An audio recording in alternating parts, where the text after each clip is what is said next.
اور جو بات نکل کر کے سامنے آئی ہے نا وہ آپ کو حیران کر دے گی۔ ان 2 دنوں کے بیچ میں اتنی زیادہ ویڈیوز وائرل ہو رہی ہیں ثنا یوسف کے تعلق سے کہ آخر 17 سالہ ثنا یوسف جو ہے کون تھی اور اس کا بہیمانہ قتل جو ہے کیوں کیا گیا، اسی موضوع پر بات ہو رہی ہے اور بہت ساری باتیں نکل کر کے سامنے آئی ہیں۔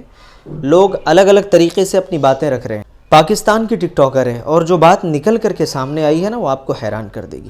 بہت سارے لوگ بہت ساری باتیں کر رہے ہیں۔ آخر پورا میٹر کیا ہے وہ میں آج کی اس ویڈیو میں سمجھاتا ہوں۔ مسئلہ یہ ہے کہ یہ ثنا یوسف جو ہے نا یہ ایک ٹک ٹاکر تھی، ٹک ٹاک پہ ویڈیوز بنا کر کے ڈالتی تھی۔ دیکھیں نام کون سا ہے، مسلمانوں والا، لیکن کام مسلمانوں والا نہیں تھا۔ ان کا عمل جانے اللہ تبارک و تعالیٰ ان کے ساتھ کیا معاملہ کریں گے یہ ہم فیصلہ نہیں کر سکتے، ہے نا۔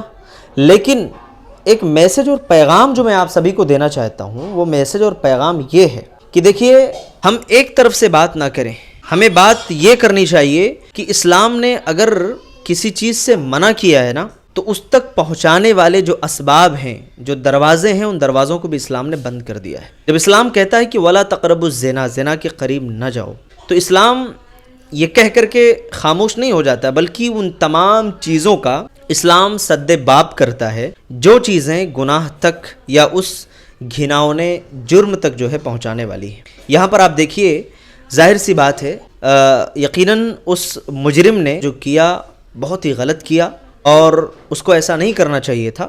مسئلہ یہ ہے کہ اس نے ثنا یوسف کو میسج کیا، الگ الگ اپنی آئیڈیز بنا کر کے اس کو جو ہے پرپوز کرنے کی کوشش کی اور اس کے ساتھ غلط تعلقات قائم کرنے کے لیے بضد ہوا۔ اس کے بعد جب ادھر سے کوئی رپلائی یا جواب نہیں آتا ہے تو یہ آدمی بضد ہو کر کے گھر کے اندر داخل ہوتا ہے اور بہیمانہ طور پر جو ہے اس کا قتل کر دیتا ہے۔ یہ اپنے آپ میں یقیناً جو ہے نا پوری انسانیت کو جھنجھوڑ دینے والا واقعہ ہے۔ ایسا واقعہ ہے جس نے ہر طرف کوہرام برپا کر دیا۔ آئے دن ایسے واقعات ہوتے رہتے ہیں۔ دیکھیے میرے بھائیوں، ہمارا جسم ہماری مرضی یہ پالیسی نہیں چلے گی، یہ نعرہ نہیں چلے گا۔ یہ جسم اللہ نے بنایا ہے اور اسے اللہ کی مرضی کے مطابق ہمیں ڈھالنا پڑے گا۔ ہم یہ کہیں کہ نہیں ہم اپنی منمانی زندگی گزاریں، ٹھیک ہے، ہم جیسے چاہیں ویسے رہیں، اس کے بعد پھر اگر کوئی واقعہ یا حادثہ پیش آئے تو اس پر ہم ججمنٹ یہ دیں، فیصلہ یہ دیں کہ نہیں جس کے ساتھ جو ہوا غلط ہوا، ٹھیک ہے غلط ہوا، ہم بھی یہ بات کہتے ہیں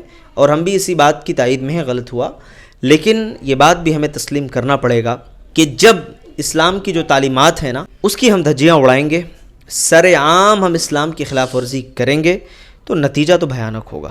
وَقَرْنَ فِي بُيُوتِكُنَّ وَلَا تَبَرَّجْنَ تَبَرُّجَ الْجَاهِلِيَّةِ الْأُولَىٰ۔ کچھ عرصہ پہلے اگر کسی گھر کی کوئی خاتون یا عورت یا بچی باہر جاتی تھی ناچنے گانے کے لیے تو اس کو بڑا معیوب سمجھا جاتا تھا۔ لوگ کہتے تھے کہ یار بڑے بے عزت لوگ ہیں، ایسا کر رہے ہیں۔ آج ماحول ایسا بن گیا ہے، وہی گھر کی بیٹیاں اپنے ہی گھر میں بیٹھ کر کے مجرا کرتی ہیں، سر عام یہ ساری ویڈیوز پوری دنیا دیکھتی ہے۔ وہی چیز جو پہلے معیوب سمجھی جاتی تھی نا آج وہ فیشن بن چکی ہے۔ اللہ تعالیٰ ہدایت نصیب فرمائے۔ بس میسج یہ دینا ہے، دیکھو اسلام کی پرسکون تعلیم کے سائے میں آ جاؤ۔